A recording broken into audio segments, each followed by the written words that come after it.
जैसे ही मेरी आंख खुली, मेरे कानों में सबसे पहले मेरे बगल से आती एक औरत की भारी भारी सांसों की आवाज। वह सांस बहुत धीमी थी, टूटी टूटी सी, और उसमें डर की कंपी साफ महसूस हो रही। मैंने धीरे से अपना सिर घुमा। खिड़की के बाहर से आती धुंधली रोशनी में मैंने उसका चेहरा देखा। अंधेरे में भी उसका चेहरा बेहद खूबसूरत था, लेकिन उसके कॉलर बोन के पास पड़े नीले निशान देखकर मेरे दिल में एक अजीब सी चुभन उठी। ये सब क्या था? टूटे हुए शराब की बोतलों की आवाज, किसी औरत के रोने की आवाज, पैर या हाथ से पड़ती मार की आवाज, और फिर अचानक मुझे समझ आया, उसके शरीर पर पड़े ये निशान मैंने फिर से जन्म लिया था। मैं एक उसी उम्र के आदमी के शरीर में आ चुका था, और यह आदमी कोई आम आदमी नहीं था। वह शराबी था, जुआरी था, घर में हिंसा करने वाला दरिंदा, आलसी था और दिन भर आवारा घूमने वाला निकम्मा इंसान था। मैं शांतुई सिंह, जो अपने पिछले जीवन में खरबों का बिजनेस साम्राज्य खड़ा करने वाला एक बिजनेस लीजेंड था, आंख खुलते ही इस टूटे हुए परिवार का मालिक बन चुका था। मेरे पास लेटी औरत ने बहुत डरते हुए पूछा, आप जाग गए? फिर वह जल्दी से बोली, क्या आपको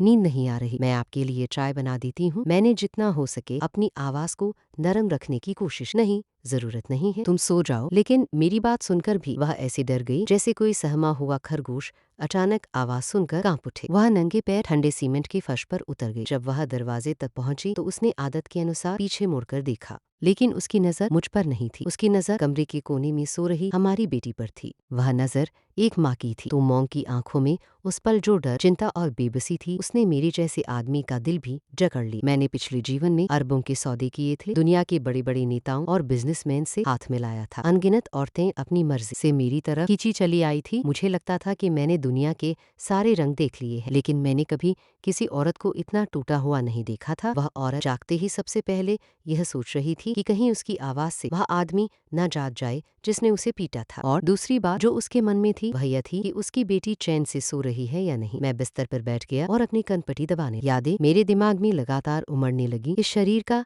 असली मालिक जुए का आदी था। जैसे ही जुए में हारता घर आकर अपनी पत्नी को उसकी आवाज मेरे दिमाग में गूंज। अपना मुंह बंद रख। फिर एक और याद आई, ये घटिया औरत मेरी अच्छी बात बिगाड़ने की हिम्मत करती है। एक बार उसने तू मोंग को इतनी बुरी तरह मारा था कि वह पूरे 3 दिन बिस्तर से उठ नहीं पाई, लेकिन फिर भी उसे किसी तरह उठकर उसी आदमी के लिए खाना बनाना पड़ा। वह आदमी दिन भर आवारा घूमता, घर चलाने की पूरी जिम्मेदारी तू मोंग के फल बेचने वाले छोटे से ठेले पर। वह बाजार में फल बेचकर हर महीने मुश्किल से 2-3 हजार युआन कमाती, लेकिन वह शराबी पति वह पैसा भी उससे छीन लेता और जुए में उड़ा देता। जब सब हार जाता तो फिर घर लौटकर उसे पीटता। उसे अपनी बेटी तक की परवाह नहीं। एक बार थियन को 89 डिग्री बुखार था, लेकिन वह जुए की मेज पर बैठा फोन सुनकर बस इतना बोला था, मैं अभी खेल रहा हूँ, अगर मर जाए तो मुझे बता देना। और फिर कल की याद सामने आई। उसका बड़ा भाई फिर जुए में हार गया था। किसी ने उससे कहा था, कोई बात नहीं, तू मोंग आखिर कितने की होगी, बता तेरी पत्नी की कीमत कितनी लगी। दूसरी आवाज आई, कीमत क्यों नहीं लगी, लड़की इतनी खूबसूरत है, यकीन नहीं है तो कल आकर देख लेना, मैं तुझे दिखा दूंगा। आज कोई आदमी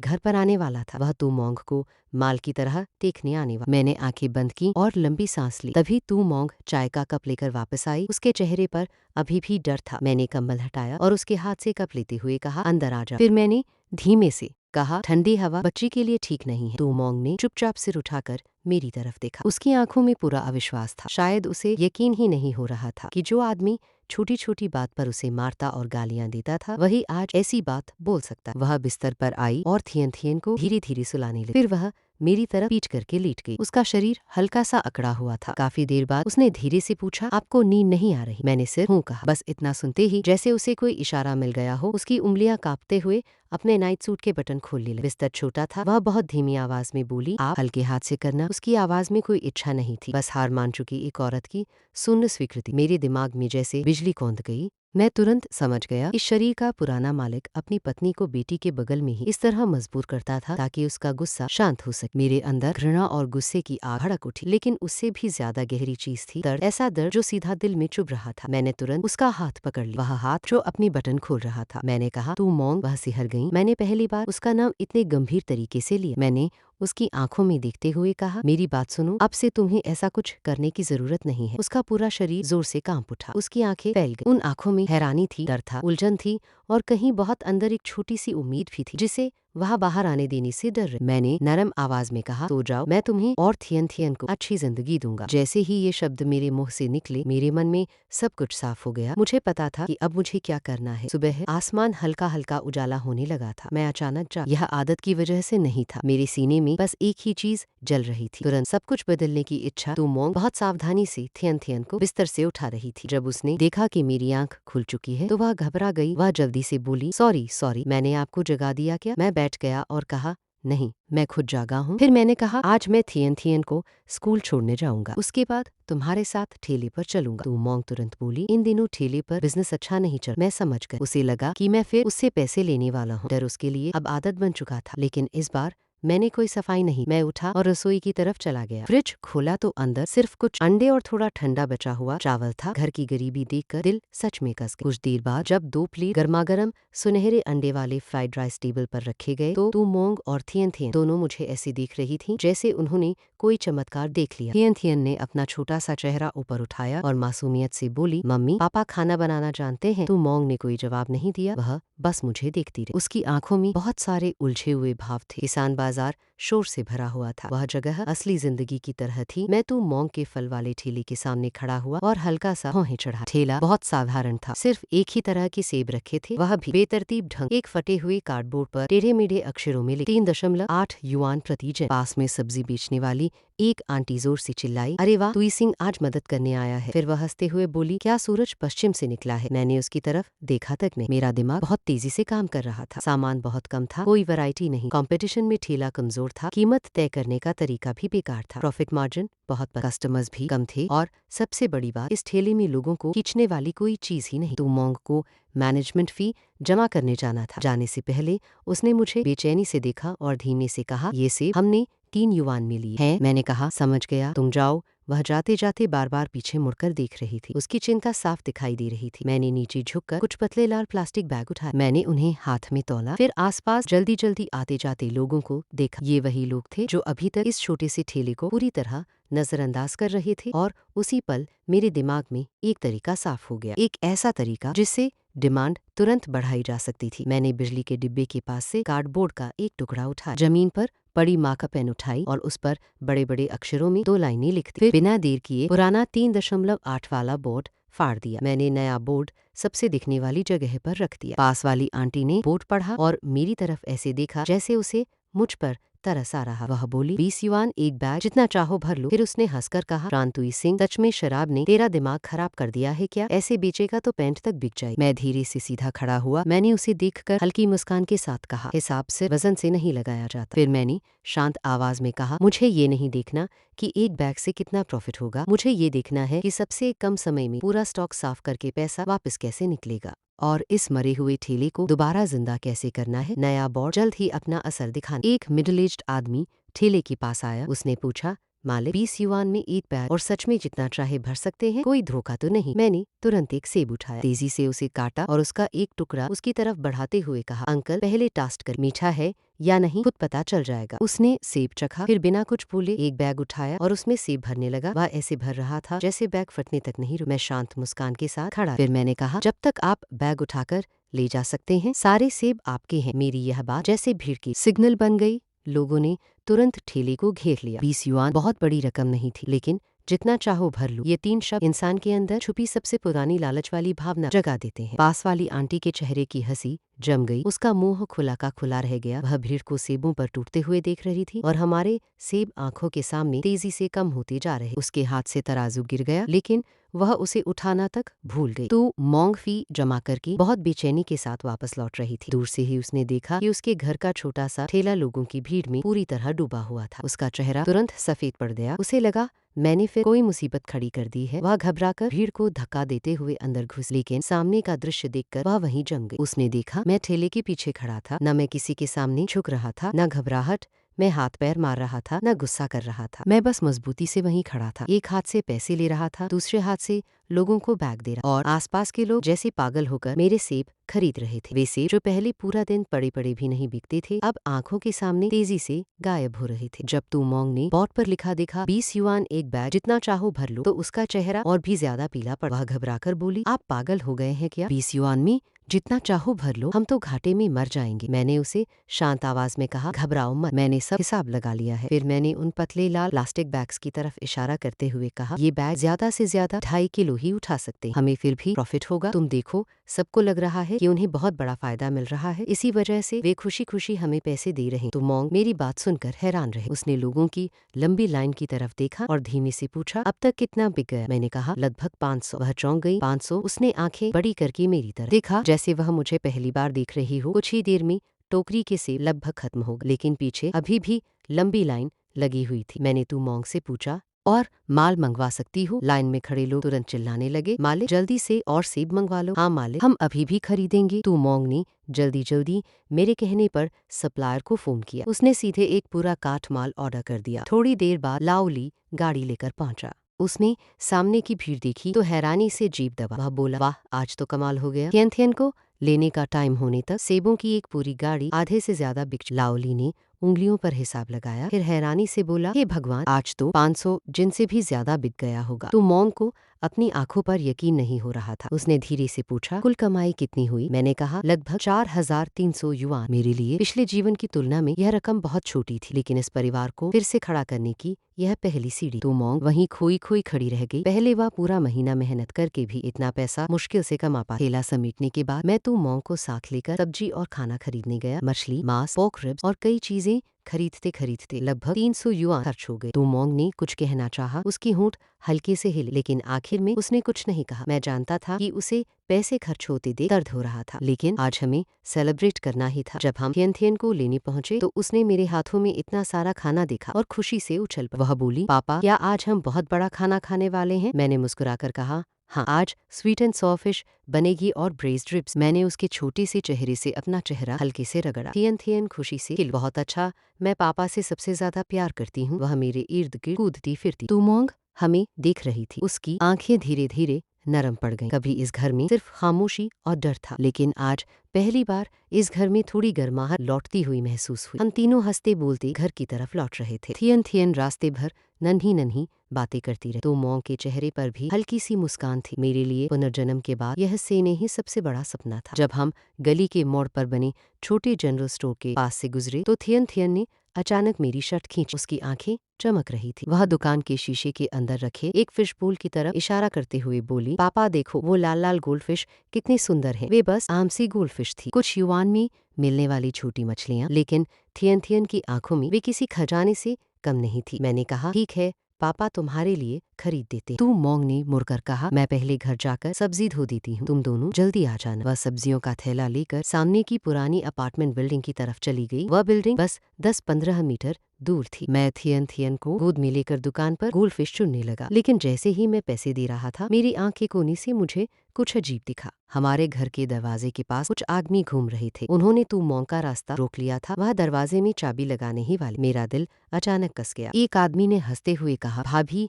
हम लोग कब से आपका इंतजार कर रहे हैं। तो मोंग साफ साफ डर गई। वह एक कदम पीछे हट गई और सावधानी से उन्हें देखते हुए बोली, तुम लोग क्या चाहते हो? पीले बालों वाला आदमी आगे आया। उसके चेहरे पर गंदी सी मुस्कान। वह बोला, कुछ खास नहीं भाभी, बस याद दिलाने आए हैं, आपका पति शान तुई सिंह कल रात जुए में फिर बुरी तरह हार गया, तो उसने आपको कर्ज के बदले हमारे हवाले कर दिया है, ताकि हम भाई लोग थोड़ा मजा कर सके। तो मोंग का शरीर लड़खड़ा गया। उसके हाथ का सब्जियों वाला थैला जमीन पर गिर गया। उसका चेहरा तुरंत सफेद पड़ गया, जैसे किसी ने उसके शरीर की सारी ताकत खींच ली हो। मैं तेजी से उस तरफ दौड़ा। तो मोंग ने मुझे आते हुए देखा। वह अचानक उन गुंडों की तरफ पीट करके मेरी तरफ मुड़ गई। उसके चेहरे से अभी की सारी खुशियां गायब हो चुकी थीं। सिर्फ आंसू चुपचाप बह रहे थे। वह मुझे देख रही थी, मुझे जो अपनी बेटी को गोद में लिए और हाथ में गोल्डफिश बोल पकड़े एक अच्छे पिता की तरह उसकी तरफ आ रहा था। उसके होंठ कांप रहे थे, जैसे वह कुछ कहना चाहती। और फिर मैंने उसकी आवाज सुनी, ट्रान तुई से, तुमने एक पूरी रात और एक पूरा दिन ये नाटक किया सिर्फ इसलिए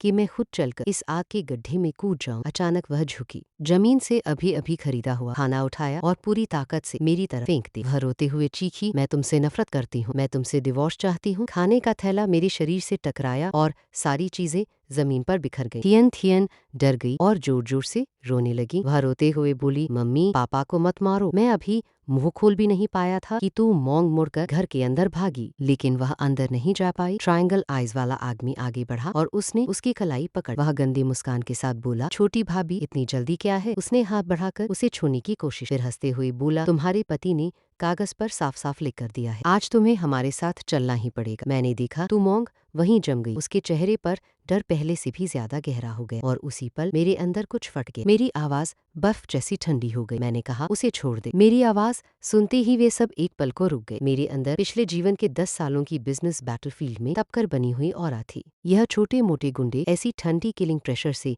कभी नहीं गुजरे। अगले ही पल मेरा हाथ उठा, एक जोरदार थप्पड़ सीधे ट्रायंगल आइज वाले आदमी के चेहरे पर पड़ा। वह लड़खड़ाकर कई कदम पीछे हट गया। उसके मुंह का कोना फट गया। उसके साथी हैरान रह गए। सब लोग एक पल के लिए सन रह गए। फिर वह संभल कर चीखा, इसे मार डालो। वह पागलों की तरह मेरी तरफ झपटा। बाकी तीनों भी मेरे ऊपर टूट पड़े। मैंने शरीर को हल्का सा मोड़ा और उसका वार बचा लिया। फिर एक तेज किक सीधे उसके पेट में मार। वह दर्द से चीखता हुआ दूर जा गिरा, जमीन पर मुड़कर उल्टी करने जैसा हंसने लगा। बाकी 3 आदमी गालियां देते हुए मेरी तरफ दौड़े। मेरी चाल उनके लिए अजीब, लेकिन ये वही फाइटिंग टेक्निक्स थी जो मैंने पिछले जीवन में सीखी। हर मूव सीधा था, हर वार प्रिसाइज था और हर चोट रूथलेस थी। 1 मिनट भी नहीं लगा। चारों आदमी जमीन पर पड़े कराए। तभी पीछे से थियन थियन की आवाज आई। उसने अपनी छोटी मुट्ठी हवा में उठाई और जोर से चिल्लाई, पापा फाइटिंग करो, बुरे लोगों को मारो। तो मोंग चुप थी, उसकी तरफ से कोई आवाज नहीं आई। मैं ट्रायंगल आइज वाले आदमी के सामने गया। मैंने अपना पैर उसके सीने पर रख दिया, फिर नीचे देखते हुए कहा, ध्यान से सुन, मैंने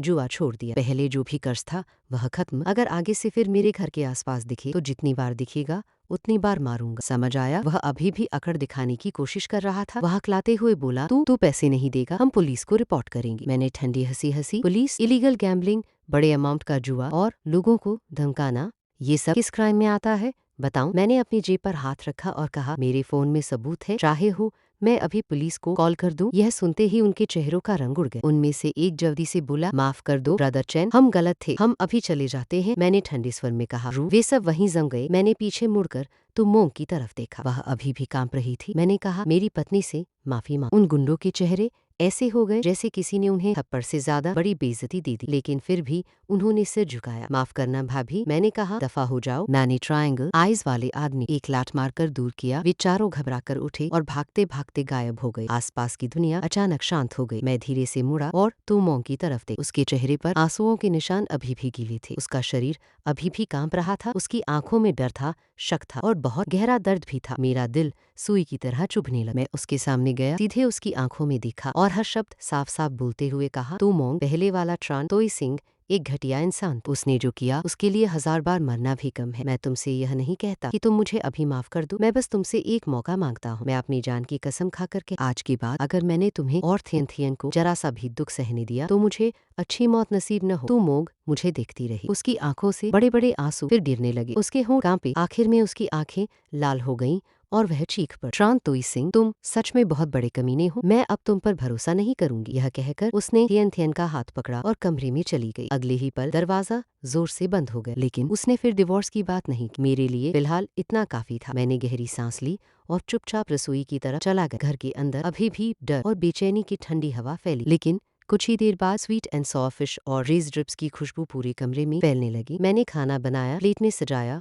और बेडरूम के दरवाजे के सामने रख दी। फिर मैंने दरवाजे पर हल्के से नॉक किया। खाना बन गया है, अगर तुम मुझसे नाराज हो तो भी बच्ची को भूखा मत रखना। मैंने थोड़ी देर रुककर फिर कहा, आज रात मैं ड्राइंग रूम में सो जाऊं। मैंने खाना दरवाजे के पास रखा और वापस मुड़ गया। दरवाजे के अंदर से थियन थियन की बहुत धीमी आवाज सुनाई दी, मम्मी बहुत अच्छी खुशबू आ रही है। कुछ देर बाद अंदर से कटोरे और चम्मच की हल्की हल्की आवाज आने लगी। मैं सोफा पर लेट गया। सोफा बहुत सख्त था। मैं छत को देखते हुए चुपचाप पड़ा रहा। आगे का रास्ता अभी बहुत लंबा था, लेकिन दिशा पहले से ज्यादा साफ थी। मुझे इस परिवार को बचाना था। मुझे तू मोंग और थियन थियन को सच में अच्छी जिंदगी देनी। रात काफी गहरी हो चुकी थी। अचानक बेडरूम का दरवाजा धीरे से थोड़ा सा खुला। मैंने आंखें बंद कर ली और सोने का नाटक करने लगा। कुछ सेकंड्स तक कोई आवाज नहीं आई। फिर दरवाजा धीरे से फिर बंद हो गया, लेकिन इस बार वह लॉक नहीं हुआ। मेरे होठों पर हल्की सी मुस्कान आ गई। आने वाले दिनों में मैं हर दिन तू मोंग के साथ फल वाले ठेले पर जाने लगा। 20 युआन एक बैग, जितना चाहो चुन लो वाली तरकीब पूरे मार्केट में फेमस हो गई। हर दिन लगभग 500 मार्जिन से ज्यादा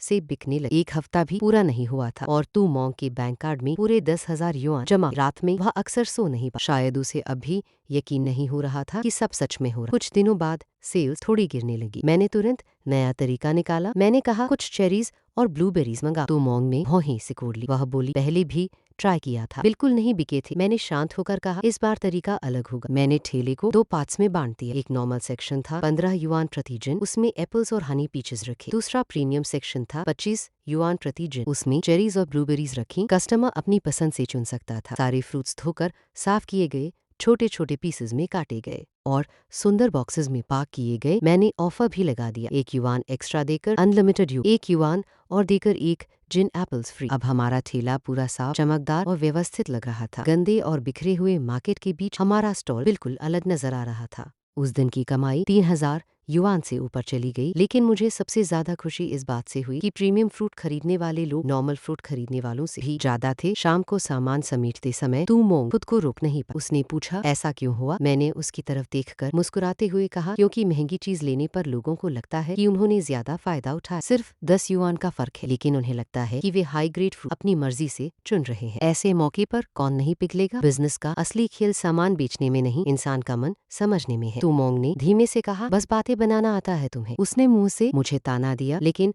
उसके होठों के किनारे पर छुपी मुस्कान छुप नहीं पाई। उस हफ्ते हमने फिर 10,000 युआन से ज्यादा कमा लिए और मैं महसूस कर सकता था कि तू मोंग की आंखों में धीरे धीरे फिर से रोशनी लौटने लगी। एक दिन जब मैं थियन थियन को लेकर घर लौटा तो दरवाजे पर एक आदमी खड़ा दिखाई दिया। उसने बहुत साफ सुथरे और महंगे कपड़े पहने हुए। वह तू मोंग का बड़ा भाई था।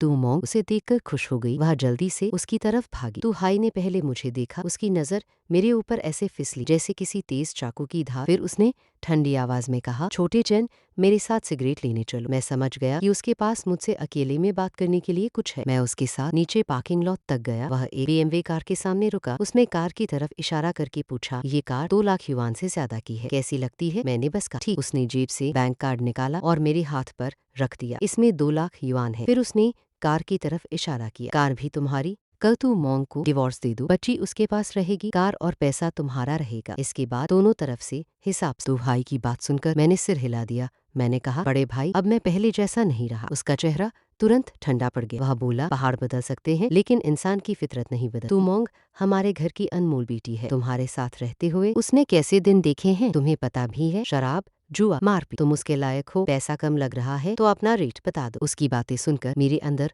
गुस्सा उठने लगा। मैं जानता था कि वह मेरे पिछले रूप को गाली दे रहा था और सच में वह आदमी गाली के लायक था, लेकिन फिर भी ये बातें दिल को चुभ रही थी। मैंने कहा मुझे कुछ महीनों का समय दीजिए। उसने मेरी बात काट दी। तुम तो एक चींटी के बराबर भी नहीं। गांव से शहर आए हो और सच में सोचते हो कि यूनिवर्सिटी पढ़ लेने से शहर के आदमी बन गए? अगर उस समय तू मोंग की आंखें अंधी न हुई होती तो तुम जैसे आदमी को वह देखती तक नहीं। तुम लोग क्या चाहते हो मैं अच्छी तरह जानता हूँ। सुंदर वाइफ मिल गई तो समाज में चेहरा ऊपर उठ गया है ना? तुम उसके लायक हो। मेरी मुठियां कस गईं, लेकिन अगले ही पल मैंने उन्हें धीरे धीरे ढीला कर दिया। मैंने सीधे उसकी आंखों में देखा और एक एक शब्द साफ बोलते हुए कहा मैं किसान परिवार से हूँ। यह बात आपके घर को शर्मिंदा करती है, मैं समझता हूँ, लेकिन पैसे मेरे मुंह पर मत फीकी। इतने पैसों से मुझे नहीं खरीदा जा सकता। 3 महीने बाद मैं खुद 1 मिलियन युआन कमा लूंगा। उस समय आप मुझसे बात कीजिएगा। तू हाई कुछ पल के लिए सन रह गया, फिर ऐसे हंसा जैसे उसने दुनिया का सबसे बड़ा मजाक सुन लिया। मैंने उसे और कुछ नहीं कहा। मैं मुड़ा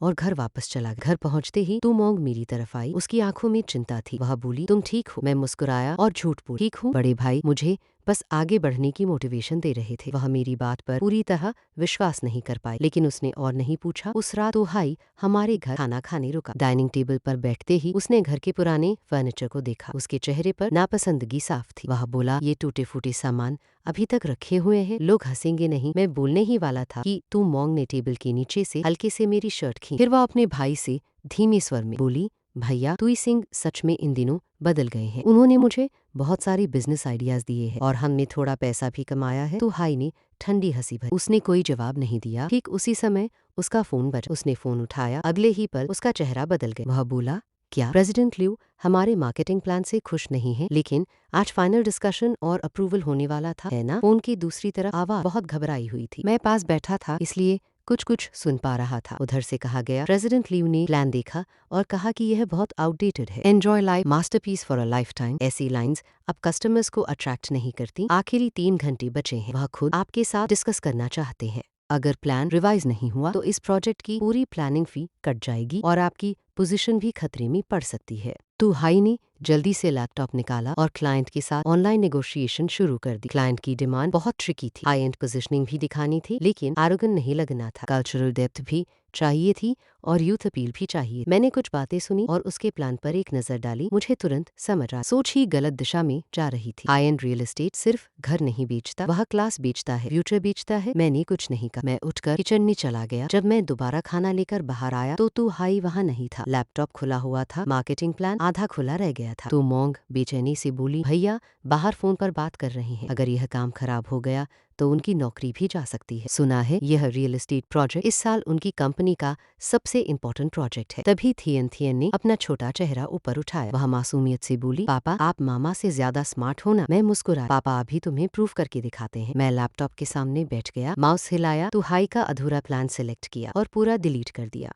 तो मोंग डर कर चीख पड़ी, आप पागल हो गए हैं क्या? अभी सेव भी नहीं किया था। मैंने शांत होकर कहा, सेव करता भी तो कोई फायदा नहीं था। उसकी सोच ही गलत थी। मैंने ज्यादा एक्सप्लेनेशन नहीं दी। मेरी उंगलियां कीबोर्ड पर तेजी से चलने लगी। कुछ ही देर में मैं पूरी तरह काम में डूब गया। मेरे हाथों के नीचे एक नया मार्केटिंग प्लान बनना शुरू हो गया। Upper class operation logic, resource integration thing, step by step identity verification system, private high and circle positioning. Her line सीधे कोर वैल्यू पर चोट कर रही थी। जब तो हाई वापस लौटा और उसने मुझे अपने लैपटॉप के सामने बैठे देखा तो उसका चेहरा गुस्से से लाल हो गया। वह गरजा, किसने तुम्हें मेरे लैपटॉप को छूने दिया? तो मोंग ने जल्दी से कहा, भैया वह बस मदद करना चाहते थे। तो हाई गुस्से में बोला, इसे रियल एस्टेट मार्केटिंग के बारे में क्या पता? वह तेजी से मेरी तरफ बढ़ा, लेकिन जैसे ही उसकी नजर स्क्रीन पर पड़ी वह अचानक रुक गया। स्क्रीन पर एक बेहद प्रोफेशनल मार्केटिंग प्लान खुला हुआ था। कुछ सेकंड्स के लिए उसकी आंखें फैल गईं, लेकिन अगले ही पल उसका चेहरा फिर लाल हो गया। वह बोला, मेरा पुराना प्लान कहाँ है? मैंने कहा, डिलीट कर दिया। उसका पूरा शरीर कांप गया। वह दांत भींचते हुए बोला, तुम्हें पता है मैंने इस प्लान के लिए कितनी रातें जागकर काम किया था? कि उसी समय फोन फिर बज उठा। ड्राफ्ट सबमिट करने का टाइम आ गया था। तो हाई ने स्क्रीन पर लगभग कंप्लीट नया प्लान देखा। उसके चेहरे पर कई भाव आए और आखिर में उसने दांत भींच और सेंड बटन दबा दिया। फिर उसने मुझे आग जैसी आंखों से घूरा, अगर यह मामला खराब हुआ तो मैं तुम्हें छोड़ूंगा नहीं। मैंने पानी का ग्लास उठाकर आराम से एक घूंट लिया। रिजल्ट अभी आना बाकी था, लेकिन मुझे पहले से पता था कि आगे क्या होने वाला है। 10 मिनट भी नहीं हुए थे कि तो हाई का फोन फिर बज उठा। उसने कॉल उठाई। सामने वाले की कुछ बातें सुनते ही उसके चेहरे की मसल हल्की हल्की ट्विच करने लगी। कॉल खत्म होने के बाद उसने मुझे बहुत कॉम्प्लिकेटेड नजर से देखा, फिर बिना कुछ कहे लैपटॉप उठाया और बाहर जाने लगा। दरवाजे तक पहुंचकर वह रुका और बोला, मैं कंपनी जा रहा हूँ, वापस आकर तुमसे हिसाब करता हूँ। मैंने हल्की मुस्कान के साथ उसे जाते हुए देखा। मैं जानता था कि अब उसे वहाँ क्या फेस करना पड़े। उस मार्केटिंग प्लान में जो बातें मैंने लिखी वे उसके करंट लेवल से बहुत ऊपर। वह प्लान सेंड तो कर सकता, लेकिन उसे समझाकर डिफेंड करना उसकी बस की बात नहीं थी, जैसा मैंने सोचा था। कुछ देर बाद मेरा फोन बजा। कॉल तो हाई का था। उसकी आवाज में पहले वाली अकड़ नहीं थी, बल्कि थोड़ी घबराहट। वह बोला, शांतुई सिंह, क्या तुम अभी मेरी कंपनी आ सकते हो? प्रेसिडेंट लियो उसी आदमी से पर्सनली मिलना चाहते हैं जिसने यह प्लान बनाया है। मैं एड्रेस भेजता हूँ, मैं खुद तुम्हें लेने आता हूँ। कुछ देर बाद मैं उसकी कार में बैठा था। कंपनी जाते समय तो हाई बहुत तेज गाड़ी चला रहा था। कार के अंदर माहौल बेहद खामोश था। ना वह कुछ बोल रहा था, ना मैं बोलना चाहता था। रेड लाइट पर कार रुकी तो वह अपने चेहरे को संभालते हुए आखिरकार बोला, थोड़ी देर बाद जब प्रेसिडेंट लियू से मिलो तो कम बोलना, बाकी मैं संभाल लूंगा। मैंने उसकी तरफ देखा। वह अब भी खुद को कंट्रोल में दिखाने की कोशिश कर रहा था, लेकिन मैं साफ देख सकता था कि उसका कॉन्फिडेंस अंदर से हिल चुका। कुछ देर बाद हम कंपनी पहुंचे। मीटिंग रूम में जाते ही एक मिडिल एज्ड आदमी खड़ा हुआ। उसने बहुत एलिगेंट कपड़े पहने हुए थे। उसके बोलने और खड़े होने के तरीके से ही समझ आ रहा था कि यह कोई ऑर्डिनरी बॉस नहीं है। वह स्क्रीन की तरफ इशारा करके बोला, मिस्टर चैन, आपका अपर क्लास सोशल अरीना वाला कॉन्सेप्ट बहुत अच्छा है, लेकिन इसे प्रैक्टिकली इम्प्लीमेंट कैसे करेंगे? मैं प्रोजेक्टर के पास गया। मैंने असिस्टेंट से कहा, ऑपरेशन वाली स्लाइड खोलिए। स्लाइड खोलते ही मैंने शांत आवाज में बोलना शुरू किया, मैंने इस प्रोजेक्ट के लिए एक आइडेंटिटी वेरिफिकेशन सिस्टम डिजाइन किया है। पहला पॉइंट, घर खरीदने वाले ओनर को मैनेजमेंट कमेटी की स्क्रीनिंग से गुजरना होगा। यहाँ सिर्फ पैसा होना काफी नहीं होगा, उसके उसके पास हाई क्लास कम्युनिटी के लिए यूजफुल रिसोर्सेज होने चाहिए, जैसे कनेक्शंस, प्रोफेशनल स्किल्स, इन्फ्लुएंस या कोई ऐसा वैल्यू जो इस सर्कल को ऊपर उठा सके। रूम में बैठे लोग धीरे धीरे सीरियस होने लगे। मैंने आगे कहा, दूसरा पॉइंट, टोटल यूनिट्स में से 30% हाउसिंग फंड को फ्लेक्सिबल गेस्ट रेजिडेंट स्पेस के रूप में रिजर्व किया जाए। इन स्पेसेस में टॉप एंटरप्रेन्योर्स, आर्टिस्ट्स, स्कॉलर्स और इन्फ्लुएंशियल लोगों को शॉर्ट टर्म स्टे के लिए इनवाइट किया जाए। इससे पूरी कम्युनिटी अपने आप शाइन करने लगेगी। तीसरा पॉइंट, हर महीने high level dialogue events organize किए जाए। जब तक असली एलीट लोग इसमें शामिल होंगे तब तक बाहर के लोग पैसा देकर भी इसका टिकट नहीं खरीद पाएंगे। प्रेसिडेंट लियू की आंखें चमक, वह धीरे से बोला, मतलब घर को एक नॉर्मल प्रोडक्ट से बदलकर एलिट सर्कल में एंट्री टिकट बना देना। मैंने सिर हिलाया। उसने फिर कई डिटेल्ड क्वेश्चंस पूछे। मैंने हर सवाल का जवाब बहुत स्मूथली दिया। बगल में बैठे एक्सपीरियंस्ड प्लानर्स भी बार बार सिर हिलाकर मेरी बात से एग्री कर रहे थे। कुछ देर बाद प्रेसिडेंट लियू खड़ा हो गए। उसकी आंखों में साफ एक्साइटमेंट थी। वह बोला, हमारे यहाँ मार्केटिंग डायरेक्टर की पोजीशन खाली है। याली सैलरी 5 लाख युआन। क्या आप हमारी कंपनी ज्वाइन करेंगे? 5 लाख युआन। मैंने महसूस किया कि तो हाई की सांस एक पल के लिए रुक गई, लेकिन मैं मुस्कुरा। मैंने सिर हिलाकर कहा, मुझे अभी अपनी पत्नी के साथ फ्रूट स्टॉल संभालना है, फिलहाल जॉब करने का कोई प्लान नहीं। प्रेसिडेंट लियू एक पल के लिए हैरान रह गया। मैंने आगे कहा, लेकिन एक बात है, पता नहीं कहना चाहिए या नहीं। प्रेसिडेंट लियू ने तुरंत कहा, प्लीज कहिए। मैंने सीधा कहा, आपके रियल एस्टेट प्रोजेक्ट की प्राइसिंग बहुत कंजर्वेटिव है। यह सुनते ही मीटिंग रूम का माहौल अचानक जम गया। तो हाई ने जल्दी से मेरी स्लीव खींच, शायद वह डर गया था कि मैं कोई बड़ी गलती कर दूंगा। प्रेसिडेंट लियू ने आंखें थोड़ी सी कोड़ते हुए कहा, मिस्टर चेन, आपका मतलब क्या है? करंट मार्केट सिचुएशन में हमारी प्राइसिंग ऑलरेडी इस एरिया में सबसे हाई। मैंने शांत स्वर में कहा, अगर मैं गलत नहीं हूँ तो आपकी प्लान ओपनिंग प्राइस 85,000 युआन पर स्क्वायर मीटर है, सही? प्रेसिडेंट लियू थोड़ा रुक गए। मैंने आगे कहा, मेरी सलाह है इसे 1,20,000 युआन से ऊपर ले जाइए। रूम में कई लोगों ने ठंडी सांस खींची। कुछ लोग तो तुरंत सिर हिलाने लगे। प्रेसिडेंट लियू ने कहा, मिस्टर चेन, शायद आपको मार्केट की पूरी अंडरस्टैंडिंग नहीं। इस एरिया में 90,000 से ऊपर प्राइस रखना भी मुश्किल है। मैं खिड़की के पास गया। मैंने प्रोजेक्ट के ईस्ट साइड में खाली पड़ी लैंड की तरफ इशारा किया, फिर कहा, अभी की मार्केट ऐसी है, लेकिन फ्यूचर मार्केट ऐसी नहीं रही। पहला पॉइंट, पिछली week development and reform commission की मीटिंग मिनट्स में ईस्ट न्यू सिटी की रेल ट्रांसपोर्ट नेटवर्क को स्ट्रेंथन करने की बात आई थी। दूसरा पॉइंट, न्यू मेयर ने पिछले महीने अर्बन कंस्ट्रक्शन सिंपोजियम में न्यू डेवलपमेंट जोन और इनर सिटी के ट्रैवल टाइम को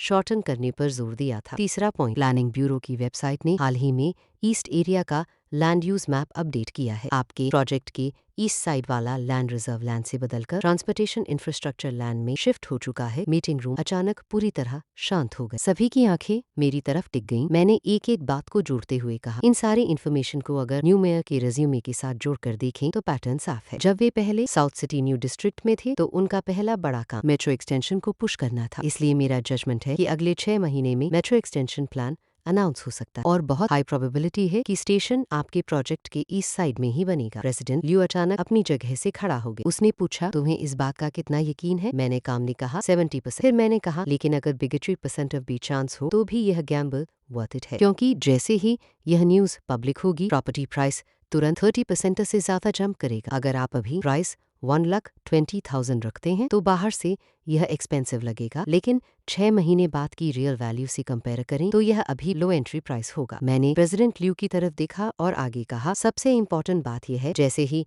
मेट्रो की न्यूज बाहर आएगी आसपास के नॉर्मल रेजिडेंशियल प्रोजेक्ट्स भी तेजी से मार्केट में उतरेंगे। अगर आप अभी भी 85,000 वाली प्राइसिंग पर टिके रहे तो आपका अपर क्लास सोशल अरेना वाला पोजीशनिंग एडवांटेज खत्म हो जाएगा। रिच लोग उन ऑफिस वर्कर्स के पड़ोसी नहीं बनना चाहेंगे जिन्हें रोज मेट्रो में भीड़ से धक्का खाना पड़े। मीटिंग रूम में सन्नाटा छा। प्रेसिडेंट लियू लगभग 1 मिनट तक मुझे घूरता रहा, फिर उसने तुरंत फोन उठाया, सेक्रेटरी वांग, प्लानिंग डिपार्टमेंट के डायरेक्टर ली से कांटेक्ट करो, east new city metro planning के बारे में क्वाइटली पता करो। उसके बाद शुरू हुआ 10 मिनट का इंतजार, लेकिन वो 10 मिनट ऐसे लग रहे थे जैसे 10 साल बीत रहे। आखिर फोन पर प्रेसिडेंट लियू ने कॉल उठाई। वह जितना सुनता गया उसका चेहरा उतना गंभीर होता। आखिर में उसने सिर्फ एक बात कही, कंफर्म हो गया। फिर वो बोला, ठीक है, मुझे समझ आ गया। कॉल काटने के बाद उसने मेरी तरफ देखा। उसकी आंखों में अब सरप्राइज नहीं, सीधा रिस्पेक्ट था। वह बोला, मेरी कंपनी में वाइस प्रेसिडेंट बनकर आ जाए, मार्केटिंग आप संभालिए, यह सैलरी 1 मिलियन युआन, क्या आप आएंगे? 1 मिलियन युआन। मैंने देखा तुहाई का चेहरा पूरी तरह लाल हो गया। वह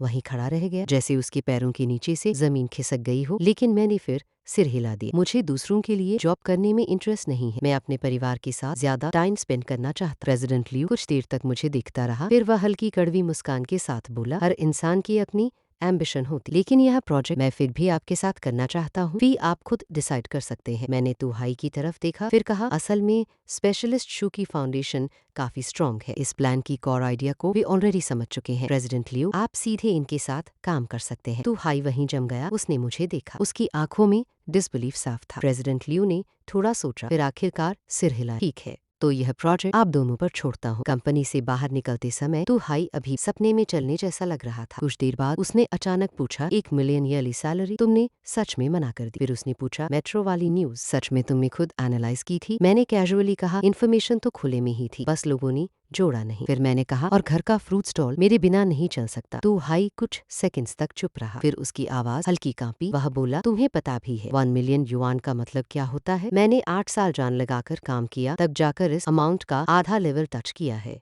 मैंने कहा, यह प्रोजेक्ट सक्सेसफुल हुआ तो तुम कंपनी के हीरो बनोगी। मैंने उसके कंधे पर हल्के से हाथ रखा। आगे तुम्हारा रास्ता बहुत खुल जाएगा। फिर मैं कार में बैठा और वहाँ से निकल गया। रियर व्यू मिरर में मैंने देखा, तुहाई अभी भी वहीं खड़ा। वह मेरी जाती हुई कार को काफी देर तक देखता रहा, एकदम स्थिर, बिना हिले। उस रात डिनर के टाइम टू हाई फिर हमारे घर आया। मैंने खुद पहले ग्लास उठाया। इस बार ग्लास में शराब नहीं थी। मैंने चाय से भरा ग्लास उठाकर कहा, बड़े भाई, पहले जो भी घटिया हरकतें मैंने की उन सब के लिए मैं आपसे सीरियसली माफी मांगता। तू मोंग एकदम चौंक गई। उसके हाथ में पकड़ी चॉपस्टिक्स हवा में ही रुक गई। मैं जानता था कि वह क्या सोच रही है। पहले वाला ट्रान तुई सिंह सिर्फ हंगामा करना चाहा। उसने कभी किसी से माफी मांगना सीखा ही नहीं था। तुहाई भी थोड़ा असहज हो गया। उसने अपना चेहरा दूसरी तरफ घुमा लिया। तो मोंग ने पहले उसे देखा, फिर मुझे देखा। फिर अचानक उसने पूछा, भैया क्या आपने फिर इन्हें कुछ कहा? मैं मुस्कुराया और बोला, बड़े भाई ने बस मुझे समझाया कि आदमी को जिंदगी में आगे बढ़ना चाहिए। तू मोंग ने चॉपस्टिक्स रख दी। उसने तुहाई की तरफ बहुत सीरियस होकर दे, फिर बोली, भैया इंसान मैंने चुना है, रास्ता भी मैंने चुना है। आगे चाहे जितनी कड़वाहट और मुश्किल आए मैं खुद सह लूंगी। अगर आप लोग सच में मेरा भला चाहते हैं तो कृपया ऐसी बातें मत कहिए जिनसे मैं बीच में फंस जाऊं। उसकी आंखों में लैंप की रोशनी पड़ रही थी और उस रोशनी में पहली बार मुझे उसके अंदर की वह स्टबर्न स्ट्रेंथ दिखाई दी। वह कमजोर नहीं, बस बहुत समय से टूटी। तुहाई ने